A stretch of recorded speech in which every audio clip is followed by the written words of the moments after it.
hati jiwa manusia itulah. Oleh kerana itu tidak ada jalan untuk membersihkan jantung hati, menyucikan jiwa dan memperbaikinya kecuali jalan dan cara yang ditempuh, yang diajar oleh para rasul, dengan cara taat, tunduk, taslim, yakni berserah diri kepada Rasulullah sallallahu alaihi wasallam. Maksudnya mengikuti 100% apa yang telah diajar oleh Nabi. Mungkin kita tidak sedar, dan ramai manusia tidak sedar bahawasanya jantung hatinya secara spiritual, kerohaniannya mungkin sedang sakit, mungkin terseksa, mungkin menderita untuk tempoh yang lama. Tetapi disebabkan jiwa dia buta, dia tak terasa bahawa dia sakit. Kita kalau sakit fizikal, sakit jasad, sakit kepala, sakit gigi, sakit kaki, sakit perut, seseorang itu tidak sanggup untuk membiarkan dia hidup berterusan dalam keadaan sakit. Dia mesti akan berusaha, buatlah belah-belah mana, jumpa doktor. Kalau jumpa siapa, yang pentingnya sakit tu boleh hilang tu.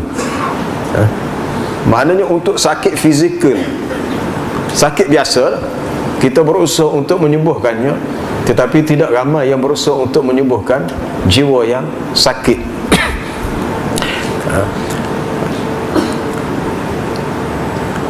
Golongan terdahulu, golongan as-salafus salih, di kalangan generasi ulama as-salafus salih ada berpesan bahawasanya ubat untuk hati, kalau kita sakit pada ada ubat untuk sakit kepala, sakit perut ada ubat ni macam-macam, penyakit ni macam-macam.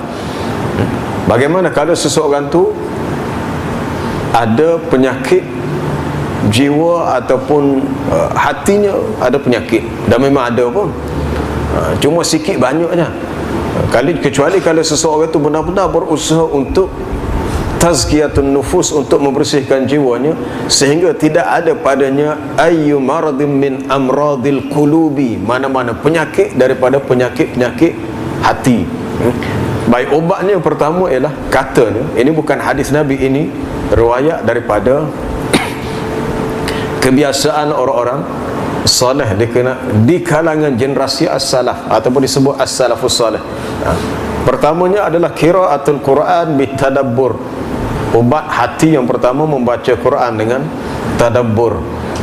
Mungkin kita dah baca Quran tapi tidak ada tadabbur, tidak ada afala yatadabbarunal Quran am ala qulubin akfaluha. Adakah mereka tidak mentadabbur, baca, perhati, faham, renungi, sehingga kita nampak apa yang sebelum ni kita tak nampak di sebalik ayat tu. Yang kedua ialah menunaikan solat malam, qiyamul lail. Obat yang kedua. Kalau kita buatlah, kalau tak buat tak ada. Yang ketiga ialah berpuasa, puasa sunat. Puasa sunat mana membiasakan diri dengan berlapar, kosongkan perut, di samping kita kurang makan, berpuasa. Yang keempat, mujalasah as-salihin, duduk bersama orang-orang yang soleh, bergaul, bersahabat, berkawan dengan orang-orang yang baik. Kalau kita raja mai ke masjid ataupun ke tempat yang diadakan majlis ilmu, maka kita akan bertemu dengan kawan-kawan, sahabat-sahabat dari kalangan orang yang soleh. Maknanya pengaruh orang lain yang soleh, dia boleh berjangkit kepada kita dan boleh membantu untuk merawat penyakit-penyakit hati. Dan yang kelima adalah at-tadarru' wal istighfar qabla al-fajar. Merendahkan diri, beristighfar sebelum masuknya waktu subuh. Maknanya kita bangun awal, dekat-dekat subuh, kita duduk seorang-seorang atas sejadah, kita beristighfar, kita berdoa, dan kita ingat bahawa satu hari kita akan pergi bertemu dengan Allah dalam keadaan seorang-seorang diri. Kita adalah kita. Kita kena ingat bahawa satu masa nanti kita akan mati, kita melihat kematian orang lain, bahawa yang tidur dalam lubang kubur tu kita. Banyak pesan Nabi kepada seperti Ibnu Umar, idza amsayta fala tantazir as-sabah, bila kamu berada di waktu petang jangan sampai tunggu pagi. Apabila idza asbahta fala tantazir al-masa, kalau kamu berada di waktu pagi tak perlu kamu tunggu waktu petang. Maknanya nak buat kebaikan kena bersegera. Wa'dud nafsaka minal mauta, cubalah kamu anggap, kamu kira diri kamu ni dah termasuk di kalangan orang yang sudah mati. Orang yang sudah mati. Kalau kita buat gini, lima perkara: membaca Quran dengan tadabbur, solat malam, membiasakan berpuasa, duduk bersahabat dengan orang yang soleh, dan waktu sebelum subuh kita membanyakkan istighfar, merasa rendah dan hinanya kita di hadapan Allah yang Maha Agung, maka di situ boleh melahirkan rasa kekhusyukan, khusyuk yang boleh memberi kesan kepada hati. Sebab khusyuk ni duduk pada hati. Khusyuk ni pada hati. Kalau khusyuk hati, dia akan memberi kesan kepada anggota yang lain. Baik, ada pun 3 perkara yang perlu dijauhi. Ada satu riwayat daripada Ali bin Abi Talib bahawa katanya setiap Muslim wajib menjauhi 3 dosa. Yang pertama, suhbatul asyrar, bersahabat dengan orang-orang yang jahat, orang-orang yang buruk perangainya. Bersahabat maknanya saing tu boleh, jangan jadikan sahabat, jangan rapat sangat dengan orang-orang yang asyrar. Asyrar maknanya orang yang syar, yang buruk, yang mungkin lebih kasar kita kata orang jahat lah. Jahat dengan maksud orang yang tidak ikut agama Allah. Walaupun dia baik dengan manusia, tapi dia tidak baik dengan Allah. Walaupun dia tolong manusia, tapi sembahyang 5 waktu dia tinggal. Kalau tak sembahyang itu tak ada baiknya. Kalau dia kata dia ni baik, suka tolong orang miskin, tapi dia tak pernah salat, itu tak ada nilai baiknya. Apabila seseorang itu melanggar syariat Allah, maka tidak ada baiknya. Yang kedua, al-muhadatsah ma'an nisa, bercakap-cakap, bersembang dengan kaum wanita, kecuali mahram kita, ahli keluarga kita. Tapi kalau buah kosong, ini khususnya kalau tempat kerja, kita berbual dengan rakan sekerja kita lelaki, bual dengan orang tina bual dengan lelaki, tanpa ada keperluan dalam urusan kerja, saja buat. Sebenarnya dia termasuk dosa yang memberi kesan kepada iman dan hati. Itu masalah kita tak ngaji macam mana kita nak ilaj al-qalb, nak merawat hati. Kita hidup dengan sehidup-hidupnya, hidup kerja, kita cari makan, kita pergi sembahyang, tapi kita tidak sedar solat yang kita tunaikan selama ni tak terasa kemanisannya. Kita baca Quran tak pernah setitik pun keluar air mata kita. Kita bangun malam tak terasa bahawa kita ni akan mati. Kita solat dalam keadaan solat hanyalah anggota badan yang rokok sujud, tapi mungkin jiwa kita tidak begitu. Ada mana jiwa kita, hati kita? Kita nak mengembalikan jiwa yang asal. Sebab jiwa manusia, hati manusia ni sebenarnya Allah Ta'ala ciptakan untuk dia liyuhibbal haqqa, untuk dia mencintai kebenaran, wa yuriduhu wa yatlubuhu, dia mahu kepada kebenaran dan dia akan mencari kebenaran. Tapi kalau hati itu tidak suka kepada perkara yang benar, tidak mahu, tidak mencari, bermakna seseorang itu bukan memiliki hati yang sebenar. Bukan hati dia, itu benda lain dah. Ini ajaib. Jantung hati kita ni benda yang ajaib. Apabila saya membaca satu buku kajian tentang keajaiban hati manusia, jantung hati, ini ada dibuat oleh pakar-pakar perubatan daripada negara barat. Seorang lelaki yang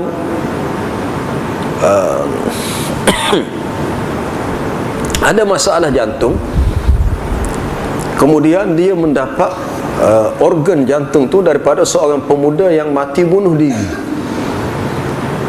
Pemuda ni dah berkahwin, pemuda ni mati bunuh diri, dan pihak hospital membenarkan dibuat derma lah, mana pihak keluarga si mati tu derma. Jadi dia menerima, dia asalnya seorang yang orang yang baik, orang yang tidak, maknanya dari segi pergaulannya baik. Setelah buat pembedahan, ambil jantung hati pemuda yang telah mati sebab dia bunuh diri, beri kepada dia, berubah perangai dia. Pelik. Dan bila dia pergi bertemu dengan bekas isteri si mati hak derma jantung tu ke dia, tiba-tiba dia berkenan nikah pula dengan kawan tu, seolah dia sudah kenal lama. Dan yang lebih pelik lagi ialah dia hak asalnya tidak reti mencipta lagu, boleh mencipta sebagaimana si mati tu. Sebab tu rupanya kajian menunjukkan sebahagian daripada kuasa minda manusia letak pada bahagian jantung hati, bukan pada otak sepenuhnya. Kuasa minda kita, otak ni hanyalah sampingan. Kita punya brain, kita punya mukh hanya sampingan. Hak utama pada al-qalb, jantung hati. Sebab tu perkataan jantung hati disebut dalam Quran cukup banyak. Qalbun ataupun qulubun, kadang-kadang mari dengan fuad ataupun afidah, ataupun mari dengan lubbun. Lubbun jamak albab. Bukan albab mana pintu.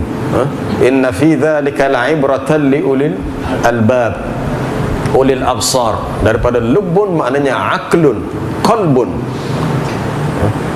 Dia tidak merujuk kepada mukh, al-mukh, brain, otak, tidak, tapi merujuk kepada al-qalb, jantung hati. Allah Subhanahu wa taala menjanjikan, tak habis lagi kisah lagi ni. Ulang balik 3 perkara yang disebut oleh Ali bin Abi Talib karramallahu wajhah, supaya kita jauhi dosa ini. Bersahabat dengan orang yang jahat, bersembang-sembang dengan kaum wanita, dan yang ketiga mujalasah ahlil bid'ah, duduk bersama dengan ahlul bid'ah. Duduk bersama dengan orang yang suka mengubah-ubah urusan agama, orang berminat kepada agama tetapi mengikut cita rasanya, tidak mengikut kehendak yang diajar oleh Nabi sallallahu alaihi wasallam. Tujuannya adalah lisyanatil iman wal qalb, untuk menjaga kesucian iman dan jantung hati manusia. Baik, sambung balik. Allah Subhanahu wa taala menjanjikan kepada orang yang mensucikan jiwanya dengan ganjaran, pahala dan syurga. Allah Subhanahu wa taala berfirman, ini dipetik daripada ayat surah Taha, A'udzu billahi minasyaitonir rajim. Wa man ya'tihi mu'minan qad 'amilas salihati fa ulaika lahumud darajatul 'ula. Jannatu 'adnin tajri min tahtihal anharu khalidina fiha. Wa dzalika jazaa'u man tazakka. Dan sesiapa yang datang kepadanya, maksud datang kepada Allah dalam keadaan dia beriman. Maksud datang di sini sesiapa yang apabila dimatikan ia, lalu dia bertemu dengan Allah dalam keadaan dia mukminan, beriman, dia telah melakukan amalan soleh, amalan kebajikan, mereka itulah orang yang akan memperolehi darjat yang tinggi, darjat yang tinggi, kedudukan yang tinggi, yang berupa jannatu adnin, syurga adnin yang mengalir di bawahnya sungai-sungai, mereka kekal di dalamnya. Itulah balasan bagi orang yang menyucikan dirinya. Wa dzalika jazaa'u man tazakka, balasan bagi sesiapa yang menyucikan jiwanya. Dan juga firman-Nya dalam ayat surah Fatir, wa man tazakka fa innama yatazakka li nafsihi wa ila Allahil masir. Dan barang siapa yang menyucikan dirinya, sesungguhnya dia menyucikan diri untuk kebaikan dirinya sendiri, dan kepada Allah jualah tempat kembali. Maknanya usaha dia membersihkan diri itu menguntungkan dia, tak rugi, untung dia. Jadi kalau sesuatu itu memberi keuntungan kepada kita, sepatutnya kita tidak lepaskan peluang itu. Qad aflaha man tazakka wa dzakara asma rabbih fasalla. Sesungguhnya beruntunglah sesiapa yang menyucikan dirinya dengan beriman dan dia mengingati nama Tuhannya, lalu dia menunaikan salat.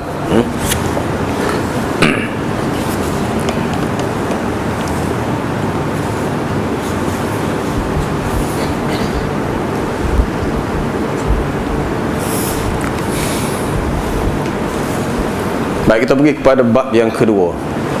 Bab yang kedua,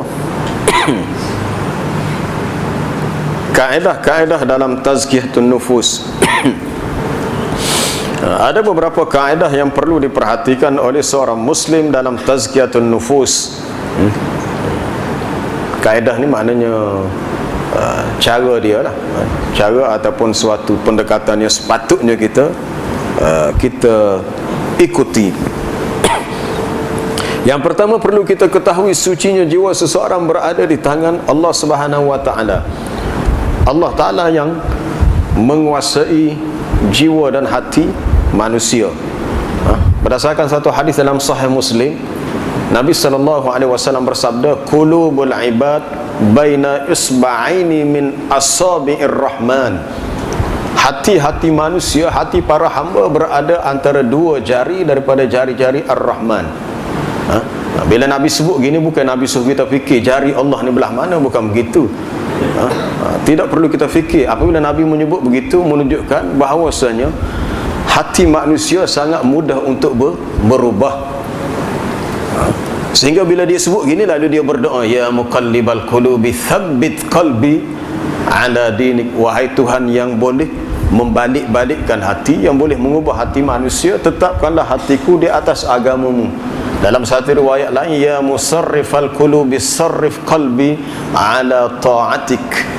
Wahai Tuhan yang boleh mengubah hati manusia, palingkanlah hatiku untuk melakukan ketaatan kepadamu. Maknanya kita sendiri ni tidak boleh jaga hati kita. Minta kepada Allah supaya diberi ketetapan pada hati. Ya muqallibal qulub tsabbit qalbi, tsabbit qalbi, tetapkan hatiku.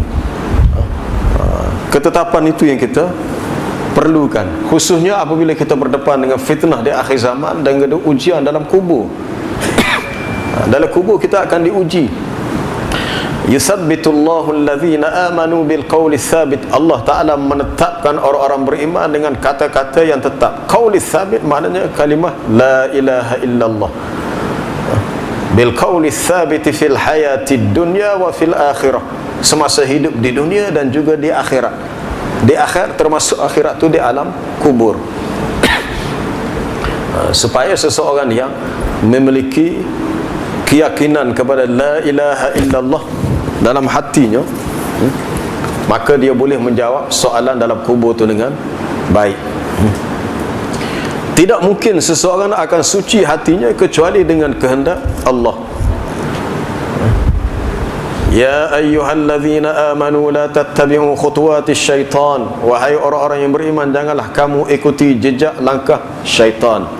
Wa man yattabi' khutuwatis syaitan, dan barang siapa yang mengikuti jejak langkah syaitan, fa innahu ya'muru bil fahsya'i wal munkar. Maka sesungguhnya syaitan itu menyuruh dengan perkara yang keji dan mungkar. Walaula fadlullahi alaikum wa rahmatuhu ma zaka minkum min ahadin abada walakinallaha yuzakki man yasha wallahu sami'un alim. Kalaulah bukan kerana kurniaan daripada Allah dan rahmatnya kepadamu, nescaya tidak ada seorang pun antara kamu yang bersih daripada perbuatan keji dan mungkar selama-lamanya. Boleh rujuk ayat ni dalam surah An-Nur. Ayat sebelumnya, muka surat sebelumnya berkenaan dengan hadithul ifki, berita bohong tentang fitnah ke atas Sayyidatina Aisyah radhiyallahu anha yang disebarkan oleh orang-orang munafik. Sebab ada sebahagian sahabat, dalam tafsir sebut ada sebahagian sahabat percaya kepada berita fitnah itu. Akhirnya apabila diketahui perkara sebenar dengan turun ayat ni, lalu mereka memohon keampunan kepada Allah atas kesilapan mereka menaruh sangkaan buruk kepada isteri Rasulullah sallallahu alaihi wasallam. Walaula fadlullah, kalaulah bukan kerana kurniaan daripada Allah dan rahmatnya, nescaya tidak akan bersih seorang pun di antara kamu. Maka kita mengatakan dengan rasa rendah diri, kita semua, hamba sendiri kita pernah terlibat dengan perkara yang salah.